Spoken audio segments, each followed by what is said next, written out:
we shouldn't be so surprised to see Shaq fighting some people in this movie. After all, the VHS cover did promise us there was going to be some Shaq Fu. Jesse Shade here for Awfully Good Movies on behalf of the JoBlo YouTube network. And in the 30 years between Robin Williams' Genie and Will Smith's Genie, there was yet another wisecracking wishmaster from Disney in the form of Shaquille O'Neal as Kazaam. Not to be confused with Shazam starring Sinbad, because as we must keep emphasizing, that movie does not exist. So grab yourself a bag of Shaq-alicious XL gummies and order yourself a Shaq-a-roni pizza for this green egg and hamming episode of Awfully Good Movies.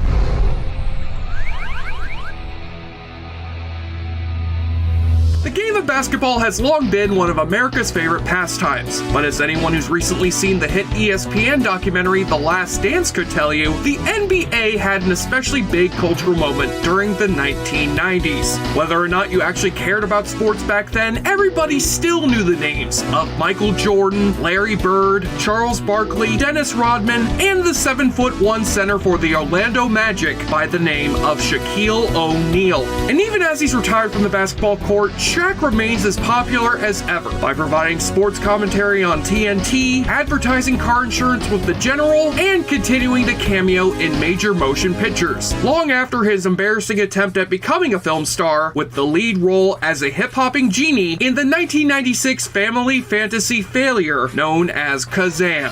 After he made a not-too-bad acting debut co-starring alongside Nick Nolte in William Friedkin's basketball drama Blue Chips, Shaq decided to upgrade to leading man status by donning a turban to play a 3,000-year-old genie who lives inside of a boombox, and is summoned under the command of a wisecracking little boy. And with the film being distributed by Disney under their Touchstone Pictures division, they were hoping to have another Aladdin-sized hit on their hands, which would make Shaq just as big a movie star as he was a basketball star. But even in the same year that saw Michael Jordan dominating the big screen with the Looney Tunes in Space Jam, Kazaam could not summon enough magic to turn Shaquille into a box office draw, with the film failing to slam dunk the box office and given a technical foul by the critics. And after steel would drive a nail into Shaq's pursuit of movie stardom the very next year, the big Aristotle would limit his acting career to cameos from that point forward. And while I may not have been impressed by Shaq's attempt at becoming a cinematic superhero, I will find out for myself whether his other starring vehicle from the 90s can make my wish for enjoyably bad nostalgia come true. Hell, it at least should be better than that other live-action Disney genie comedy from the 90s, which starred Sinbad. And yes, Shazam was a totally separate movie from Kazaam, which totally existed. I mean, who could forget that scene where Shazam magically turned into a condom to teach those kids about safe sex? I know what some of you are thinking. How do you put me on? I don't have any arms, so I can't show you. You're gonna have to do some things on your own. Read the package. I don't need no Jimmy hat.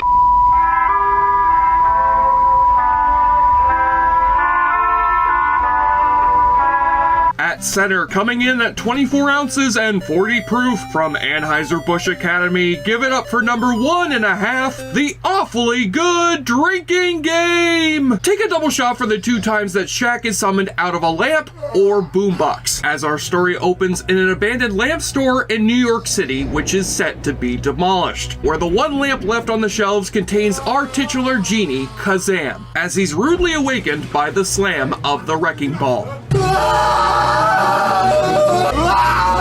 Funny, because I'm pretty sure that's the same noise Shaq made when he saw the box office results for this movie. Next, we cut to the young hero of our film who will become Kazaam's new master, Max Connor, played by Francis Capra, no relation to Frank Capra or Leonardo DiCaprio. And young Max meets just about every requirement expected of a young protagonist from a 90s kids movie. He likes to skip out on his classes during school and receives detention from his put-upon teacher, as played by the sassy chef from Mr. Nanny, Mother Love. Right here, after school. More like Mother Hate, am I right? He's also frequently tormented by the school's token gang of bullies, one of whom is a pre-Pedro Efren Ramirez. As they pin Max to the bathroom floor and spray paint an outline around his body, while they steal his lunch money. $2.70. We're gonna be living large on this. Hell yeah, you'll be living large on $2.70. You can now buy the Mega Pack Lunchables instead of the regular kind. Deep dish pizza, biatch! And on top of that, Max is also living in an apartment with his harried single mother, Alice, with his father having left them behind when the boy was only 2 years old. And now that Max's mom has finalized the divorce from his father, she's planning to finally marry the boy's prospective stepdad, a firefighter by the name of Travis. Travis and I want to get engaged. I thought he was just coming over for ribs. You and your mom can move on with your lives. That's why we want to get engaged. Why didn't you ask me? Max. What about me? I'm gonna run away and find a 7-foot basketball player to be my new father figure. But as Max runs from home, he crosses paths with the bullies once again and tries escaping their pursuit by hiding out in the abandoned lamp store, only for Max to give himself away after falling through the building's fragile floors. Turn down for what? Turn down for what? Turn down for what? But before the bullies grab him, Max bumps his foot into a dusty old boombox, where our titular Genie now happens to reside. And after the boombox blows open into a tornado of dust, we are finally introduced to the magical Kazaam. Who dare to wake me? Ain't gonna make this a mystery.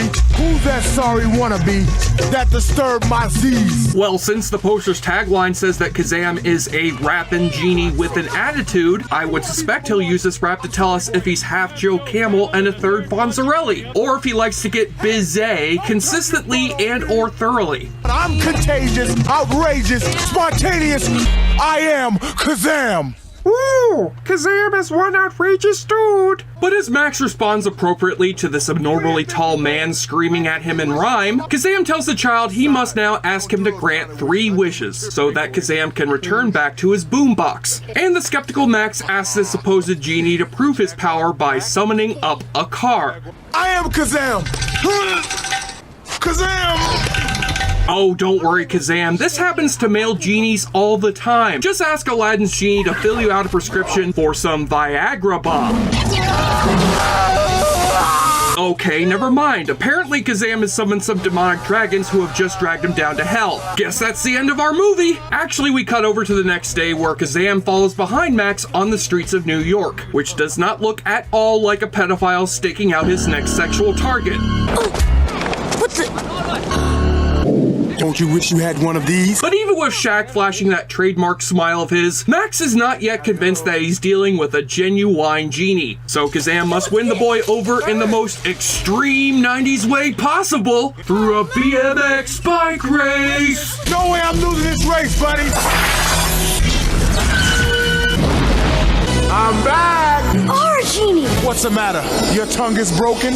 Time like this, you should be stoking. Still, these effects do look more convincing than seeing Shaq's big ass trying to comfortably ride that kid-sized bicycle. He looks like he's riding one of those tiny cloud bikes. And with Kazaam finally summoning his magic to look like an advertising mascot for our carpet cleaning business, Max gets to work making the first of his 3 allotted wishes. Then I wish I had junk food from here to the sky. Why not?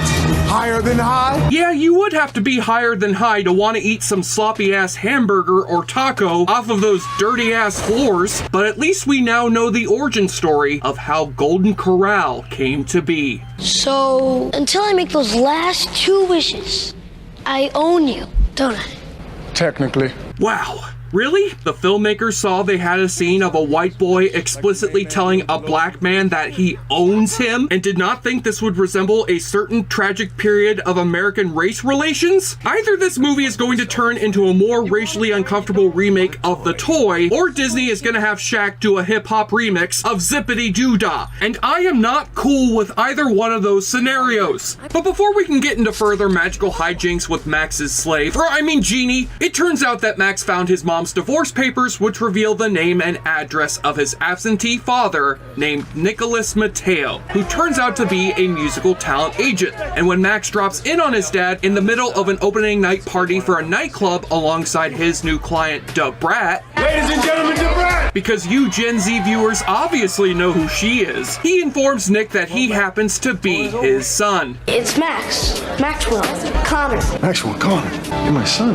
Quiet down, check this out. This is my boy, Maxwell Mateo. This This here is the lucky boy who will inherit his father's copious supply of hair grease. It's here at the nightclub that Kazaam is first introduced to the exotic sounds of the hippity-hop music. Now this puts the boom in box. And when Max's dad gives his son and Kazaam 2 backstage passes to see a solo concert by Salt and Peppa's DJ Spinderella, again, you Gen Z kids obviously know what those 2 things are, Kazaam captures the attention of Spinderella from the crowd and takes her up on her offer to jiggy jam it by throwing down some dope rhymes on the microphone. Oh, I'm sorry, I meant dopey rhymes. Cause I am Kazaam. In your coffee, I'm the queen. One wish I get it true. As Romeo said before Juliet, rap all your friends will have a sextet. And if you girls are hungry, let's green, egg, and ham it. Quick, somebody had better stop Shaq before he tries to rhyme sneeches with beaches. And why are you shooting sparks at the audience from your boombox? Your shitty rapping skills will not be redeemed by setting your audience on fire. But as corny as his raps may be, I think Shaq's acting here is noticeably better than it was in Steel, as the role of Kazaam allows O'Neal to showcase the humorous and charming personality he has in real life. Although I could have easily done without seeing Shaq snuggling up with a little boy in his bed. Get off of me, you pervert! Or seeing him get half naked to take a shower in front of this boy. Being a guy. Being a guy. And in case you need to know why Max's mom isn't asking her son about the grown man following him around, that's because Kazaam dons his finest Tyler Perry's Good Deeds cosplay to introduce himself to her as the boy's tutor. I am Jefferson Allensworth Lamb. With Kazaam goofing around with his magic powers at the breakfast table by having a stack of French toast magically fly into his mouth. I can only imagine that the poor CGI artist who was tasked to animate a sentient piece of French toast for this movie ended up suffering a deep and painful existential crisis. In fact, my problems with this film lie less with Shaq and more with his young co-star Francis Capra, whose character is a whiny, snotty bastard of a kid that spends every other scene getting into an emotional hissy fit. You're not my father. You will never be my father. You watch your mouth. Watch yours. You lied to me. I'll show them. Maybe I'll even be personal assistant. I'll show them all. I don't need a friend. I need a genie. But still, I don't want to be too hard on this kid, seeing as he would have to co-star in another terrible magic comedy with Martin Short the year after Kazaam, and also because he's grown up to look like he could eat my asshole alive. And since this movie needs some sort of villain, we meet the devious nightclub owner by the name of Malik, who offers Kazaam to perform at the club again the very next night to help launch his rap music career, as they dine on a dish of Nubian goat eyes that he ordered from Pankot Palace through his Grubhub account. I haven't had these in 3,000 days. Give me your hat. Why? Because I'm going to puke in it. However, it appears that Malik knows of Kazaam's genie identity and wants to become Kazaam's new master so he can use that magic boombox to make his evil wishes come true, while also working in cahoots with Max's deadbeat dad to bootleg live concerts from the nightclub and sell the tapes illegally on the black market. We'll just Spinderella would pack the house. You mean you've done your job? Because apparently a bootleg recording of a Spinderella concert is just as valuable on the black market as a fucking kilo of heroin. But Kazaam reveals to Max that he's nervous about getting up on stage for his first official concert, and Max decides to help the genie perfect his rap game. My name is Max, so get these facts. I'm on my heavy BMX and I make some tracks. That's whack. That's horrible. That's terrible. And so both Max and Kazaam rap alongside each other in a song where Kazaam tells the boy how he came to become a genie. I didn't have this friend in 1000 BC. Her bird looks to me and I says to he, why don't we jump in that old Euphrates?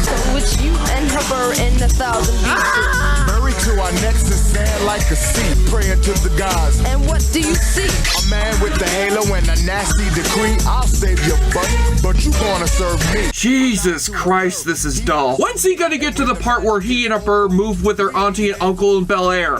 Genie, I can't hear you, Max. I cannot hear you. What are we? We Genie.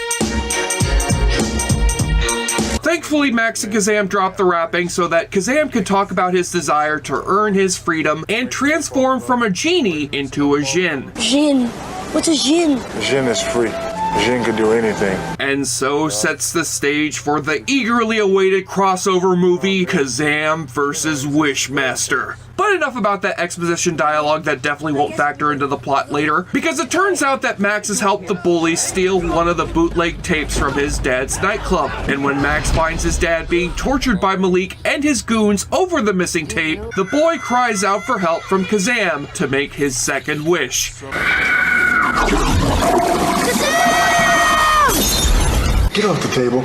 Kazaam, I gotta make a wish. And for further information on how the hell Max was able to magically teleport through that glass of water, please read the Kazaam novelization written by Margaret Atwood, available in bookstores now. Of this movie's numerous problems, the biggest one is its identity crisis. While one half of it tries to be a lighthearted comedy about a boy and his magical genie pal, the other half feels like you're watching a hard-hitting family drama about a good-for-nothing dad trying to reconcile with the son he never knew. And these two paths uneasily converge together in the film's final act, when Max decides to help his dad through his final wish for Kazaam. I wish my dad had a second chance. We've been over this before. New life's destiny.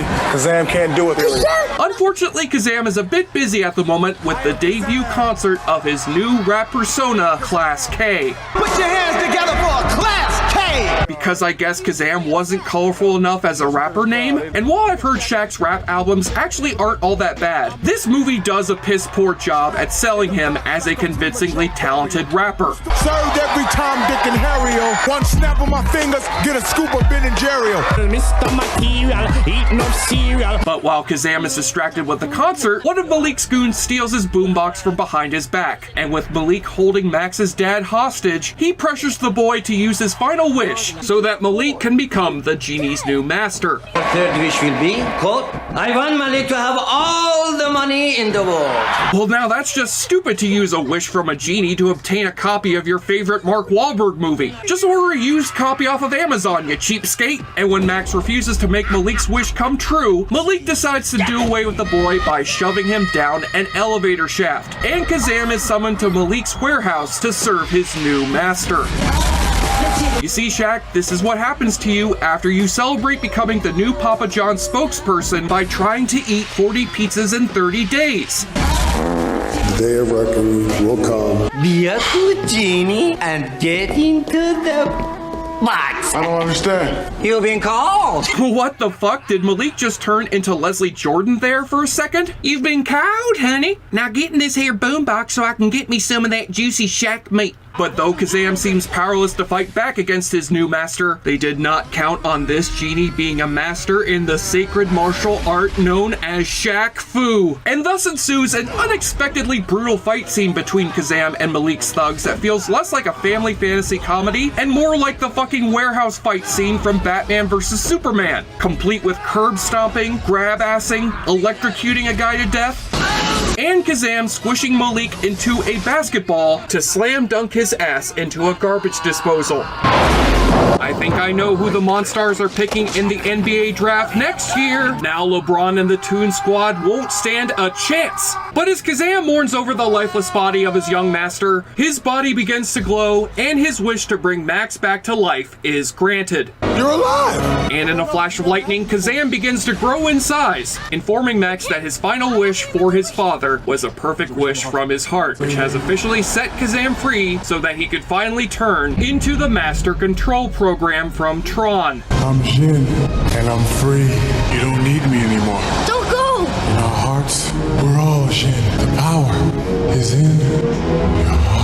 And always remember what I told you, Max. Stay cool with Gold Bond powder spray. Turn off pain with the Icy Hot Smart Relief. And for a great low rate you can get online, go to the General and save some time. So Max wakes up to find his firefighter's stepdad saving him from the burning warehouse, and is elated to see that his father has survived the fire as well, proving that Kazaam has made good on his wish to give his deadbeat father a second chance at life. All of a sudden I was free. Your friend was there. Said something about a second chance. Excuse me, is there Nick Mateo here? Oh, wait, never mind. Looks like he'll have to serve 45 to 60 years in prison for his association with the criminal black market. Sorry, kid. Looks like your genie really crapped the bed on that last wish. Now how about you reconcile with your future stepdad so that we can all go home? I could sure use a nice hot cup of chocolate. But wait, what's this? Turns out Kazaam is still around after all, so he can pursue his romance with Malik's female assistant, Asia, whom I never mentioned during this review because she meant jack shit to this movie. Get real, you're getting a job. A job?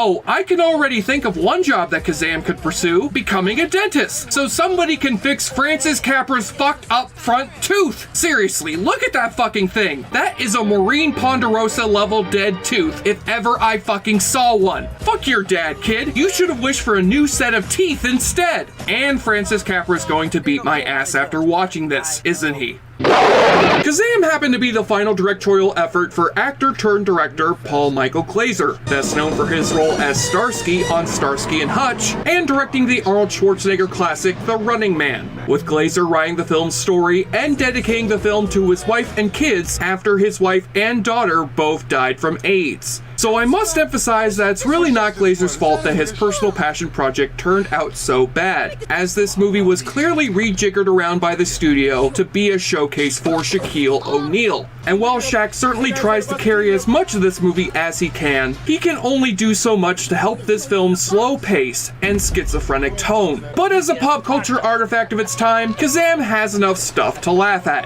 So I would say it is a worthwhile bad movie watch. And hey, since Disney is planning to make a sequel to that Aladdin remake, then perhaps they can summon Kazaam back out of his boombox to give us the rapping Genie duo that we've all been waiting for. Before we continue with our video, here's a reminder to click the store tab on any of our JoBlo channels and browse our collection of the latest and freshest designs in our merch store. Go get you some.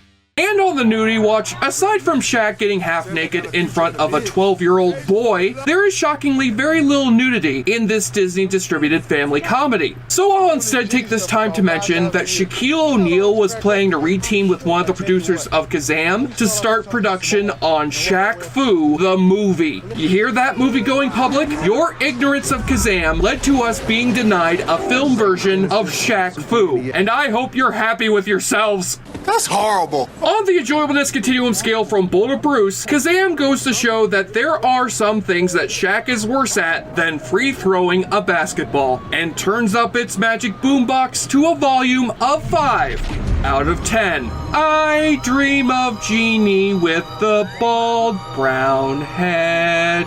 I'm Jesse Shade for JoBlo.com, and before we plow on with our awfully 90s summer, I will note the one advantage that I think Steel had over Kazaam, and that is, of course, that clip of Kevin Grevue shrieking like a little bitch. No! That never gets old.